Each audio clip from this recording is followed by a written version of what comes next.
my friend, my brother, comrade in arms, founder, Jan Suraj Party, திரு பிரசாந்த் கிஷோர் அவர்கள் இன்னைக்கு நம்மளுடைய இந்த தமிழக வெற்றி கழகத்தினுடைய 2ஆம் ஆண்டு துவக்க விழாவிற்கு சிறப்பு விருந்தினராக கலந்துக்கிட்டு பேசியது மிக்க மிக்க மகிழ்ச்சி.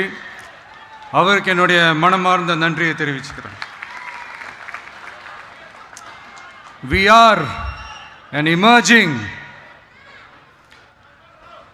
primary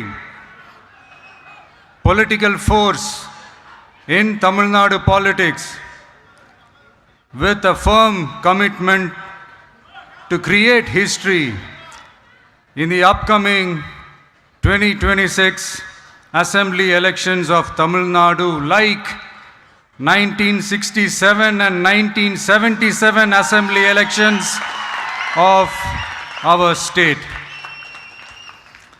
Without compromising our party's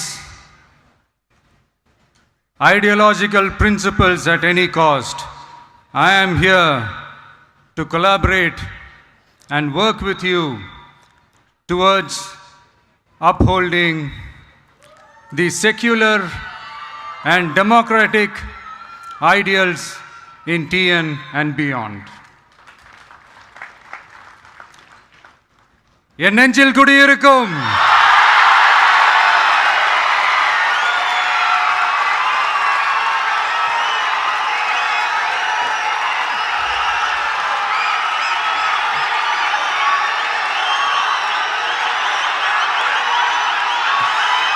என்னுடைய தோழர்கள், தோழிகள்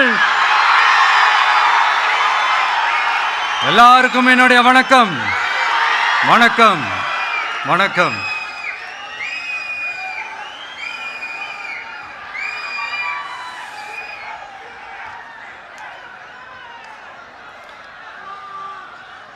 இந்த அரசியல்னாலே வேற லெவல் தான்ல.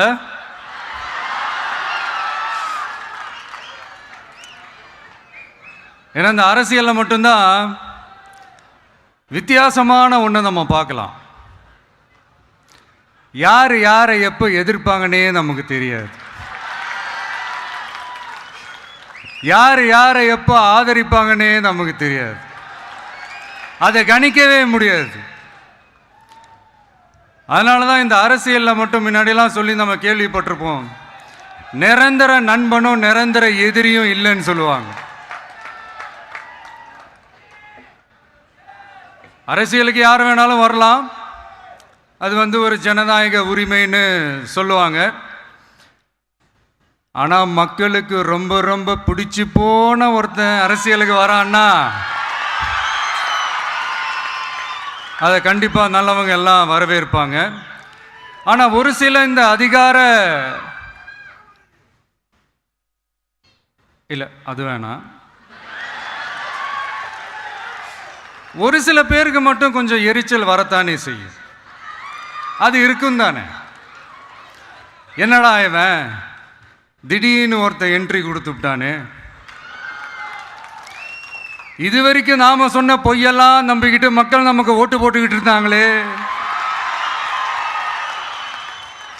ஆனால் இப்போ இவன் சொல்றதெல்லாம் பார்த்தா மக்கள் மனசுக்கு ரொம்ப நெருக்கமாக வேற இருக்குது. அதுவே நமக்கு ஒரு பெரிய நெருக்கடியாகவும் இருக்குது. இவனை என்ன பண்ணலாம், என்ன செய்யலாம், எப்படி இவனை இது பண்ணலாம், க்ளோஸ் பண்ணலாம்.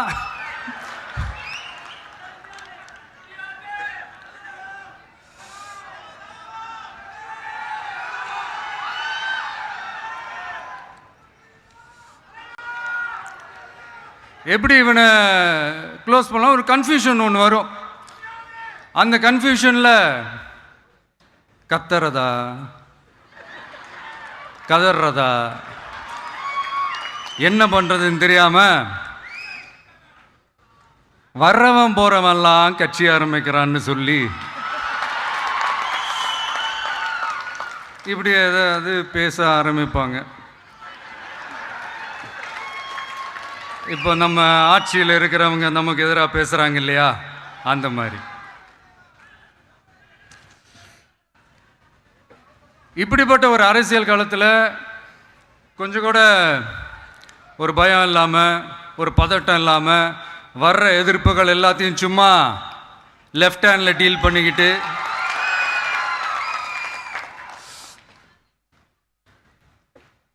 இதோ நம்மளுடைய தமிழக வெற்றி கழகம் முதலாவது ஆண்டை கடந்து இப்போ 2வது ஆண்டில் அடி எடுத்து வைக்கிறோம்.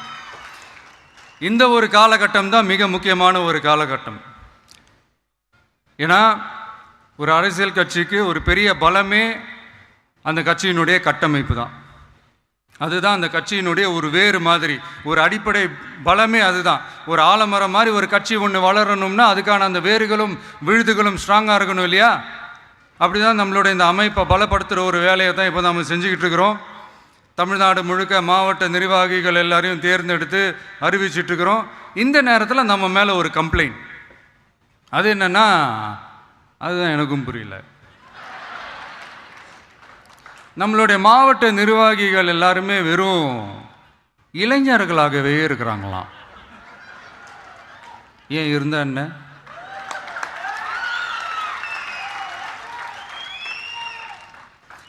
அறிஞர் அண்ணா அவர்கள் கட்சி ஆரம்பிச்சப்பா ஒரு பின்னாடி நின்னதும், புரட்சி தலைவர் எம்ஜிஆர் அவர்கள் கட்சி ஆரம்பிச்சப்பா ஒரு பின்னாடி நின்னதும் வெறும் இளைஞர்கள் தான். அந்த இளைஞர்களால் தான் 1967லையும் 1977லையும் அந்த 2 தேர்தலையுமே ஒரு மிகப்பெரிய ஒரு வெற்றி கிடைச்சது. வரலாறு, அதுதான் வரலாறு. இப்போ அதே மாதிரி நம்ம மேலே இன்னொரு கம்ப்ளைண்ட், அது என்னன்னா, நம்மளுடைய கட்சி நிர்வாகிகள் எல்லாருமே சாதாரண குடும்பத்திலிருந்து வந்தவங்களாம். அதே தான் இங்கேயும் கேட்குறேன், ஏன் வரக்கூடாதா?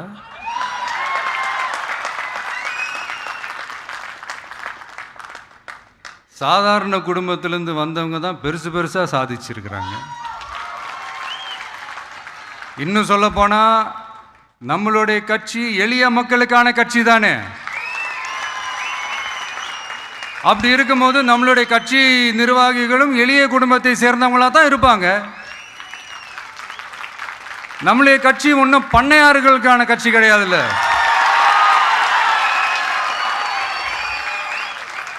முன்னாடிலாம் அந்த காலத்தில் பண்ணையாருங்க தான் பதவியில் இருப்பாங்க. இப்போ கொஞ்சம் உள்டா மாறிடுச்சு, பதவியில் இருக்கிறவங்களாம் பண்ணையாரா மாறிடுறாங்க.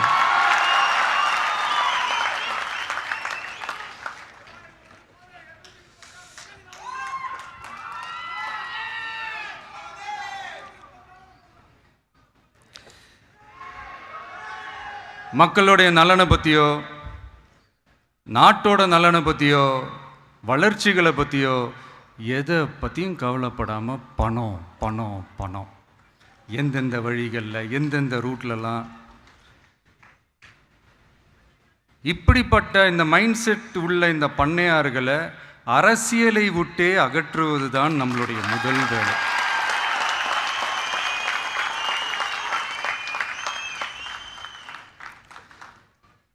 அதை ஜனநாயக முறைப்படி நம்ம செய்கிறதுக்கு தான் 2026 தேர்தலை நம்ம சந்திக்க போகிறோம்.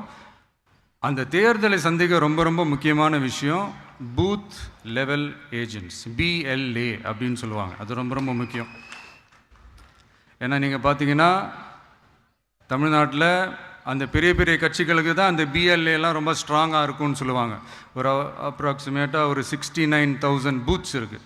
அது எல்லாத்துக்குமே பூத் ஏஜென்ட்ஸாக நம்மளுடைய கட்சி தோழர்களை தான் நியமிக்க போகிறோம். கூடிய சீக்கிரமே பூத் கமிட்டி மாநாடுன்னு ஒன்று நடத்த போகிறோம். அன்னைக்கு தெரியும் தமிழக வெற்றி கழகம் எந்த ஒரு பெரிய கட்சிக்கும் கொஞ்சம் கூட சளைச்சதில்லைன்னு. அன்னைக்கு தெரியும் தமிழக வெற்றி கழகம் தமிழ்நாட்டில் முதல் சக்தியா, முதன்மை சக்தியா, பவர்ஃபுல்லாக இருக்குதுன்னு அன்னைக்கு ப்ரூவ் ஆகும். இப்போ புதுசாக ஒரு பிரச்சனை ஒன்று கிளப்பி விட்டுட்டு இருக்கிறாங்க, மும்மொழி கொள்கை.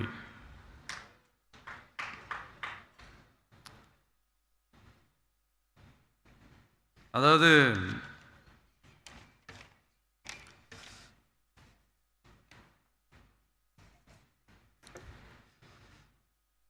இதை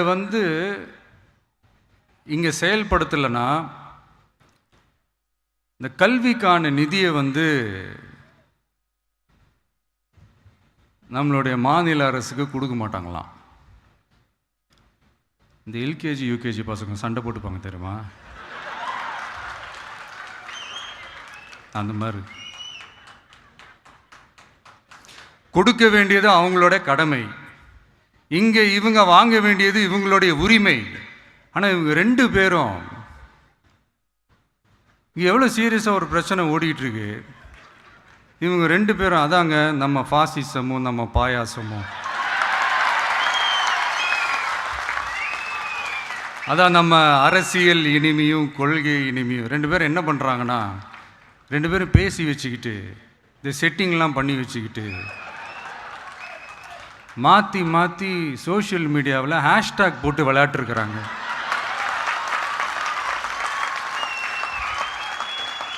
இங்கே என்ன நடந்துக்கிட்டு இருக்கு, அதாவது இவங்க 2 பேரும் அடிச்சுக்கிற மாதிரி அடிச்சுப்பாங்களாம்.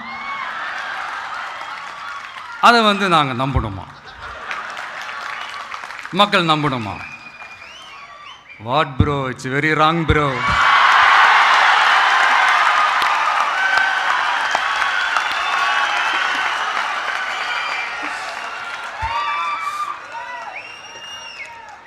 இதுக்கு நடுவில் நம்ம பசங்க உள்ள பூந்து அங்க ஒரு சம்பவம் ஒன்று பண்ணிட்டு டக்குன்னு வெளியே வந்துடுறது.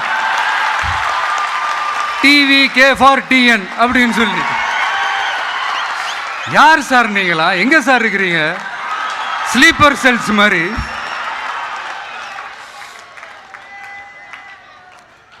அதனால இதெல்லாம் மக்களுக்கு நாம சொல்லி புரிய வைக்க வேண்டிய அவசியமே கிடையாது. அவங்களுக்கே தெரியறதெல்லாம் எவ்வளோ பெரிய ஒரு ஏமாத்து வேலைன்னு. நம்ம ஊர் சுயமரியாதை ஊர், நாம் எல்லாரையும் மதிப்போம். ஆனால் சுயமரியாதையை மட்டும் யாருக்காகவும் எதுக்காகவும் விட்டு கொடுக்க மாட்டோம். நாம் எல்லா மொழிகளையும் மதிப்போம், அதில் மாற்று கருத்தே கிடையாது. தனிப்பட்ட முறையில் யார் வேணாலும் எந்த ஸ்கூலில் வேணாலும் படிக்கலாங்க. உனக்கு எந்த மொழி வேணுமோ, எப்போ கற்றுக்கணுமோ, உனக்கு எப்போ தோணுதோ கற்றுக்கலாம். அதெல்லாம் அவங்கவுங்களுடைய தனிப்பட்ட ஒரு உரிமை. ஆனால் கூட்டாட்சி தத்துவத்தை மீறி மாநில தன்னாட்சி உரிமைக்கு எதிராக ஒரு மாநில அரசின் மொழி கொள்கையை, கல்வி கொள்கையை கேள்விக்குறியாக்கி வேறு ஒரு மொழியை வலுக்கட்டாயமாக திணிச்சா, அதுவும் அரசியல் ரீதியாக திணிச்சா எப்படி ப்ரோ?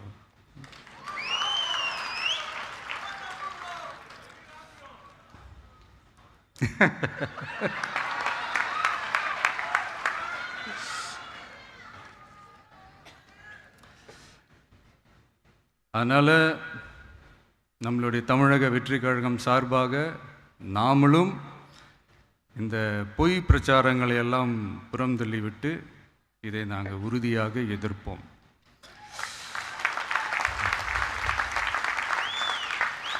கான்ஃபிடென்ட்டாக இருங்க, நல்லதே நடக்கும், வெற்றி நிச்சயம். மீண்டும் சந்திக்கும் வரை நன்றி, வணக்கம்.